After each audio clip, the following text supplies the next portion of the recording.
109,066.6 ስኩዌር ኪሎ ሜትር በሆነ ስፋት ከሀገሪቱ ጠቅላላ የቆዳ ስፋት 10 በመቶ በመሸፈን የአራተኛነትን ደረጃ ይይዛል። ደቡብ ክልል ክልሉ በሰሜን በምስራቅና በደቡብ ምስራቅ ከኦሮሚያ ብሔራዊ ክልል፣ በሰሜን ምዕራብ ከጋምቤላ ብሔራዊ ክልል፣ በደቡብ ከኬንያና በደቡብ ምዕራብ ከሱዳን ጋር ይጎራበታል።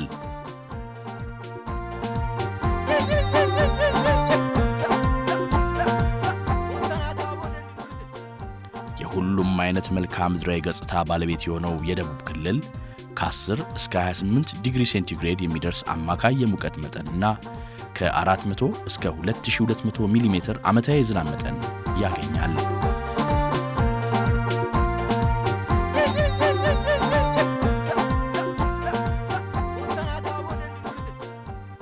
በሀገሪቱ ከሚገኙት ከ80 በላይ ብሔር ብሔረሰቦችና ሕዝቦች መካከል 70 በመቶ ያህሉ ማለትም የ56ቱ መገኛም ነው ደቡብ።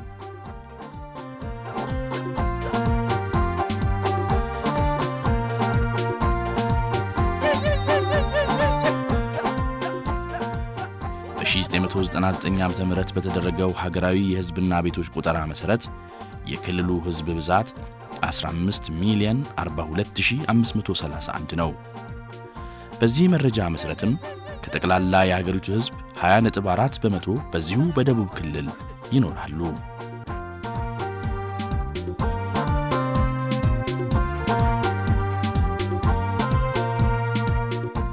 ክልሉ የበርካታ ተፈጥሯዊና ሰው ሰራሽ እንዲሁም ባህላዊና ሃይማኖታዊ መስህቦች ባለቤት ነው። በክልሉ ከሚገኙ ተፈጥሯዊ መስህቦች መካከል ፓርኮችና ጥብቅ ደኖች ተጠቃሽ ናቸው።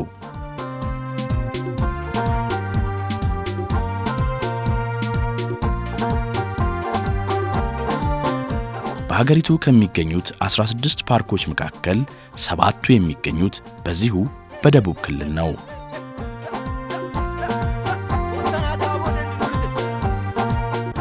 የኦሞ ብሔራዊ ፓርክ፣ የማጎ ብሔራዊ ፓርክ፣ የነጭ ሳር፣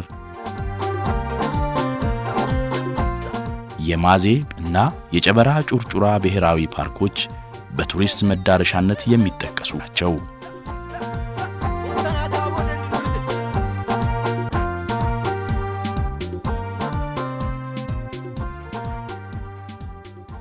ኦሞ፣ ጎጀብ፣ ሰገንና ኢኮቦን ጨምሮ ከ7 በላይ ትላልቅና ከዓመት ዓመት የማይደርቁ ወንዞች በክልሉ የተለያዩ አካባቢዎች ይፈሳሉ።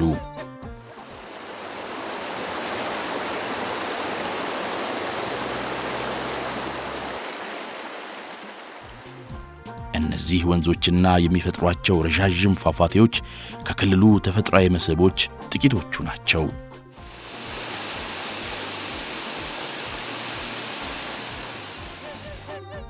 ስያሜውን ለክልሉ ርዕሰ መዲና መጠሪያነት የቸረው የሐዋሳ ሐይቅ በትልቅነቱ ከጣና ሐይቅ በመቀጠል በሁለተኝነት ደረጃ ላይ የሚገኘው የአባያ ሐይቅ እና በከፍተኛ የዓሣ ምርቱ የሚታወቀው የጫሞ ሐይቅ በክልሉ ከሚገኙ በርካታ ሐይቆች መካከል ተጠቃሽ ናቸው።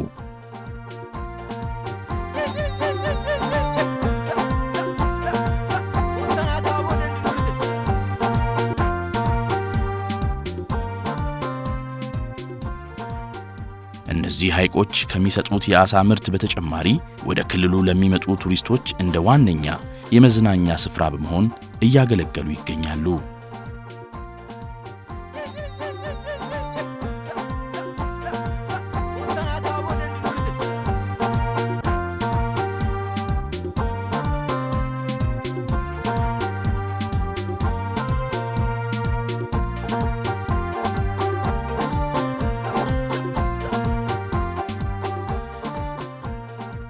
ክልሉ የስምጥ ሸለቆ ከሚያልፍባቸው አካባቢዎች አንዱ ከመሆኑ ጋር ተያይዞ በርካታ ፍልውሃዎችና እንፋሎቶች በክልሉ የተለያዩ አካባቢዎች ይገኛሉ።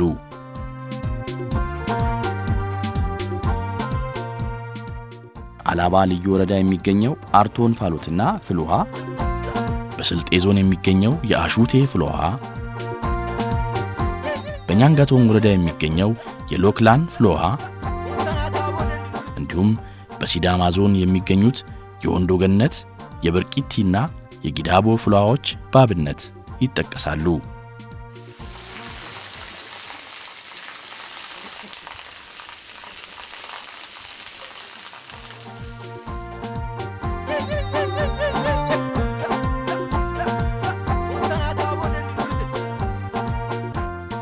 በጉራጌ ዞን የሚገኘው የጢያ ትክል ድንጋይ፣ በጌዲዮ ዞን የሚገኙትን የቱቲ ፈላ ትክል ድንጋዮች ክልሉን በዓለም አቀፍ ደረጃ ዕውቅናን ካጎናጸፉት ታሪካዊ ቅርሶች ጥቂቶቹ ናቸው።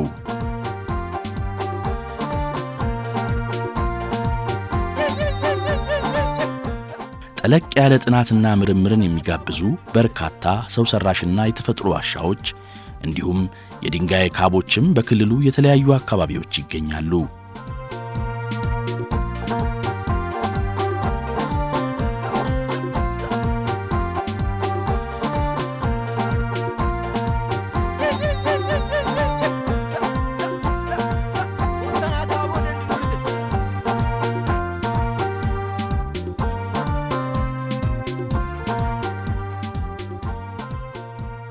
ለሀገሪቱም ብቸኛ የሆነው የአዞ እርባታ ጣቢያ በዚሁ ክልል ጋሞ ጎፋ ዞን አርባ ምንጭ ከተማ አቅራቢያ ነው የሚገኘው።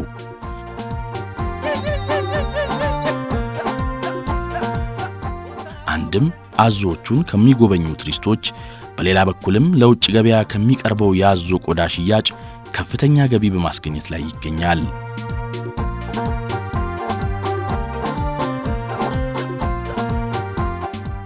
በአጠቃላይ ክልሉ የበርካታ ተፈጥሯዊና ሰው ሰራሽ እንዲሁም ባህላዊና ሃይማኖታዊ መስህቦች ባለቤት ነው።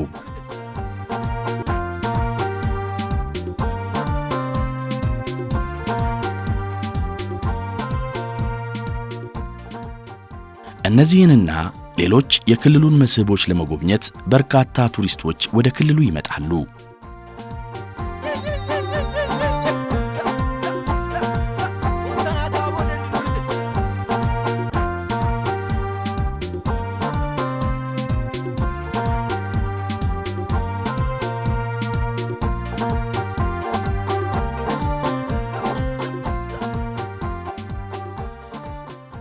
የክልሉ መንግስት ለቱሪዝም መስክ ልማት ከፍተኛ ትኩረት ሰጥቶ እየሰራ ይገኛል።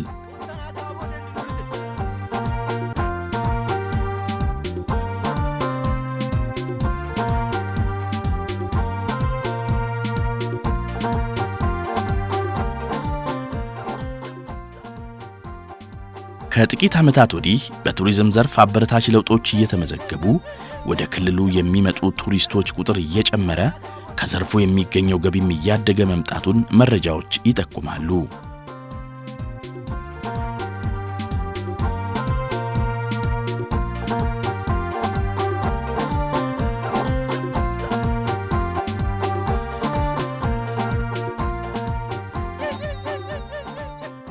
ለአብነትም በ2001 ክልሉን የጎበኙ የሀገር ውስጥና የውጭ ቱሪስቶች ቁጥር 332864 ሲሆን በ2003 የቱሪስቱ ፍሰት በ40 በመቶ ጨምሮ 466322 ቱሪስቶች ክልሉን ጎብኝተዋል።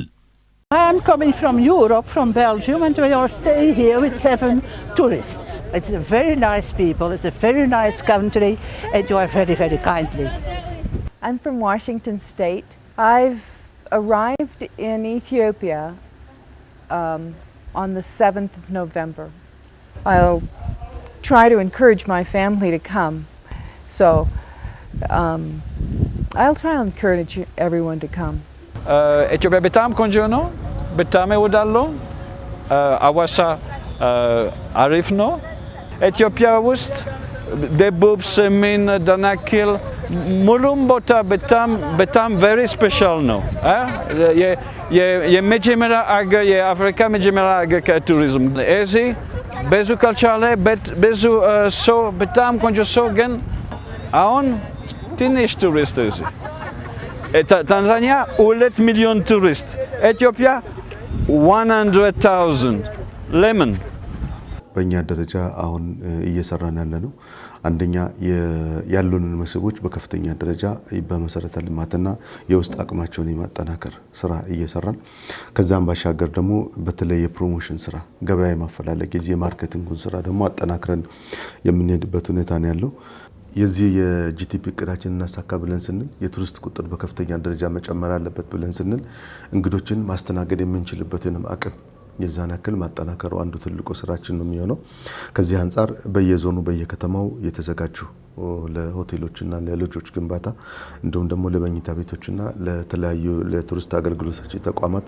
የሚሆኑ መሬቶችን የማዘጋጀት ስራ በእኛ በኩል ተዘጋጅቷል ሁለተኛ ደግሞ አሁን በእጃችን ያሉ ሆቴሎችንም ቢሆን የቱሪስት አገልግሎት ሰጪ ተቋማት አገልግሎታቸውን ማሻሻል እንዲችሉ ከማድረግ አንፃር በስልጣን አቅማቸውን የመገንባት ስራ በእኛ በኩል እየሰራን ያለ ነው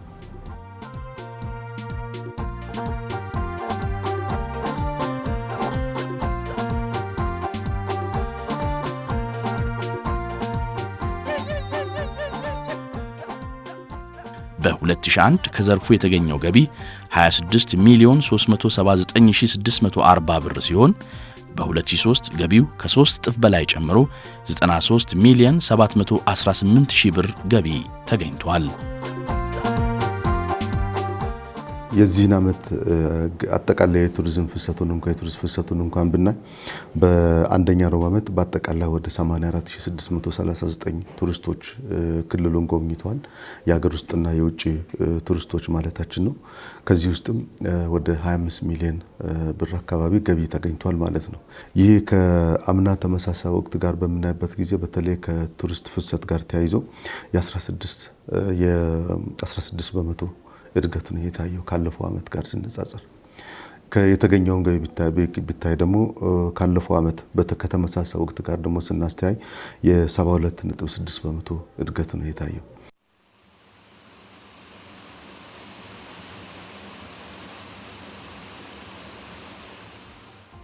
የክልሉ ባህልና ቱሪዝም ቢሮ ከሚያከናውናቸው ተግባራት መካከል በክልሉ የሚገኙ ቅርሶችን ተገቢው ጥበቃና እንክብካቤ እንዲደረግላቸው የማድረግ የማስጠናትና ዓለም አቀፋዊ ዕውቅና እንዲያገኙ ብሎም በዓለም ቅርስነት እንዲመዘገቡ ከሚመለከታቸው አካላት ጋር በትብብር መስራቱ ይጠቀሳሉ።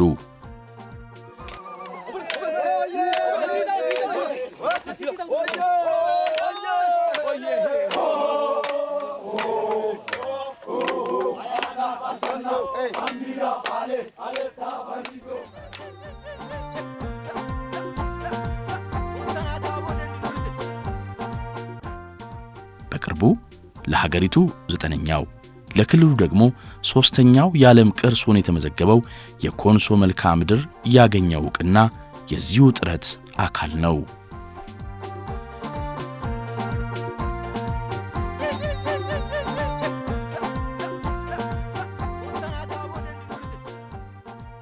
የኮንሶ ባህላዊ መልክዓ ምድር ስንል በዋናነት የሚታወቀው የኮንሶ የእርከን ስራ ነው። ኮንሶ ውስጥ ወደ 18 የሚሆኑ በከፍተኛ ቦታዎች ላይ የተገነቡ በግንብ ካብ የታጠሩ ከተማዎች አሏቸው። ሞራ የሚባሉ የባህል ቦታዎች አሏቸው።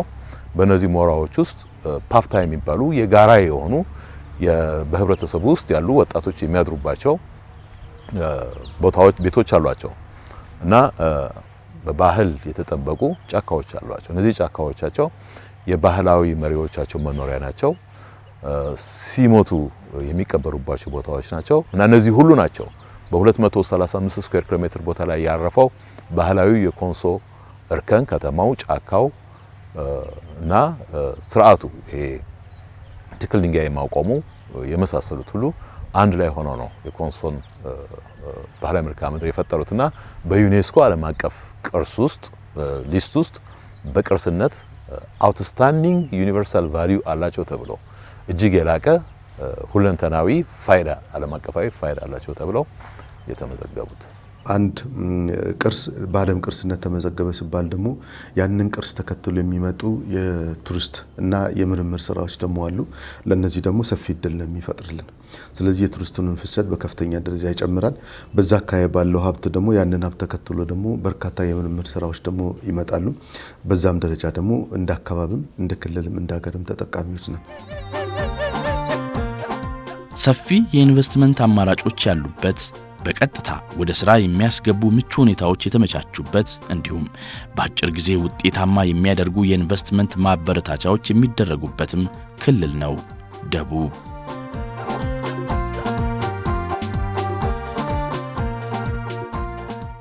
ከ700 በላይ የሚሆኑ የፕሮጀክት አይዲያዎች ተቀርጸው ከተለዩ በኋላ ከነዚህ ውስጥ 300 የሚሆኑት ተለይተው የፕሮጀክት ፕሮፋይል ተዘጋጀላቸው። እነዚህ ፕሮጀክት ፕሮፋይሎች ለባለሀብቱ ተደራሽ እንዲሆኑ ነው የተደረገው። በተለያየ መልኩ ባለሀብቱ የሚፈልገውን ነገር በአንድ ቦታ ማግኘት አለበት ከሚለው ጽንሰ ሀሳብ መነሻ የክልሉ መንግስት በገጠር ያለን ፖቴንሻል ምንድን ነው የሚለውን በማጥናት በገጠር በሺዎች የሚቆጠር ሄክታር የማዘጋጀት ስራ ተሰርቷል። እነዚህ መሬቶች በአግባቡ ተለይተው ጋይድ ማፕ ተዘጋጅቶላቸው ከዞን እስከ ክልል ደረጃ በሚመለከተው መስሪያ ቤት በላንድ ባንክ እንዲቀመጥ የተደረገበት ሁኔታ አለ። በከተማም ኢንዱስትሪ ዞኖችን በመከለል እነዚህ ኢንዱስትሪ ዞኖች ደግሞ አስፈላጊው መሰረተ ልማት እንዲሟላላቸው በማድረግ ለምሳሌ መንገድ፣ ማብራት፣ ቴሌ እዛው ቦታ ድረስ እንዲገባ በማድረግ በ22 የሪፎርም ከተሞች የኢንዱስትሪ ዞን እንዲዘጋጅ ተደርጓል። አጠቃላይ 5959 ባለሀብቶች ወደ ክልላችን የገቡበት ሁኔታ አለ። እነዚህ በጠቅላላው ያስመዘገቡትን ካፒታል በምናይበት ጊዜ ወደ 66.6 ቢሊዮን አካባቢ ነው። እነዚህ ፕሮጀክቶች ሙሉ ለሙሉ ወደ ስራ ሲገቡ ለ1.2 ቢሊዮን ሰዎች ቋሚና ጊዜያዊ የስራ እድል ይፈጥራሉ ብለን ነው የምንገምተው።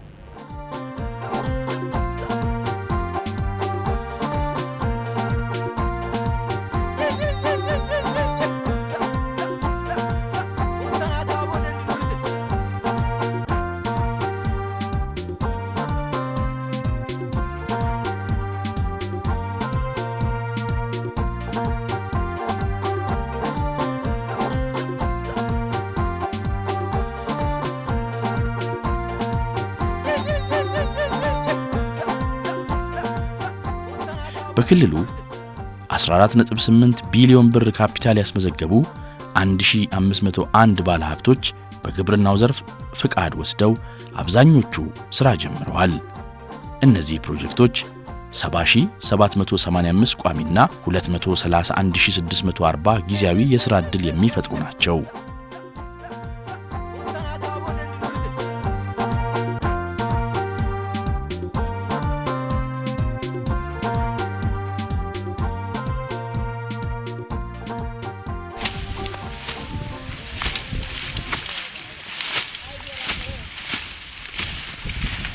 ከመንግስት የሚደረግልን ማበረታቻዎች ከኢንቨስትመንት ከወረዳው ከዞኑ የሚሰጡን አንዳንድ ድጋፎች እኛም ዛሬ እዚህ ላይ መስክ ላይ አምሮ የምታዩትን ነገር እንድንሰራ የሚያደርገን አንዱ እሱ ነው።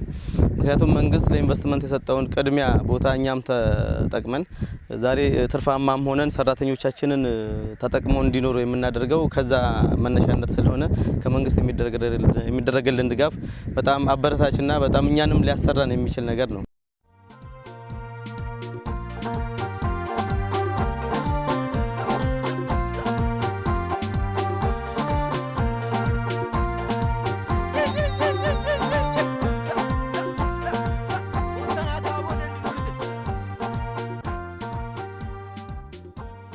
ከ16 ቢሊዮን ብር በላይ ካፒታል ያስመዘገቡ 1072 ፕሮጀክቶች በኢንዱስትሪው ዘርፍ መሰማራት የሚያስችላቸውን ፈቃድ ወስደው አብዛኞቹ ወደ ሥራ ገብተዋል። ፕሮጀክቶቹ ሙሉ በሙሉ ሥራ ሲጀምሩ ከ85000 በላይ ቋሚና ጊዜያዊ የሥራ ዕድል እንደሚፈጥሩ ይጠበቃል። በሆቴልና ቱሪዝም መስክ ከ5.6 ቢሊዮን ብር በላይ ካፒታል ያስመዘገቡ 1019 ፕሮጀክቶች ፈቃድ ወስደው አብዛኞቹ ተግባራዊ ሥራን ጀምረዋል። እነዚህ ፕሮጀክቶች ከ40 ሺህ በላይ ቋሚና ጊዜያዊ የሥራ ዕድል እንደሚፈጥሩ መረጃዎች ይጠቁማሉ። እስከ 200 የሚደርሱ አልጋዎች አሉን። ከ200 በላይ የሆኑ ሰራተኞች አሉ። 99% የዚህ ሀገር ወጣት ነው እዚህ የሚሰራው። ምንድነው የምናደርገው? የሆቴል ሙያ ባይኖራቸውም ከፍተኛ ወጪ አውጥቶ ከተለያየ ቦታ ባለሙያ መጥቶ ስልጠና ይሰጣል ባለቤቱ።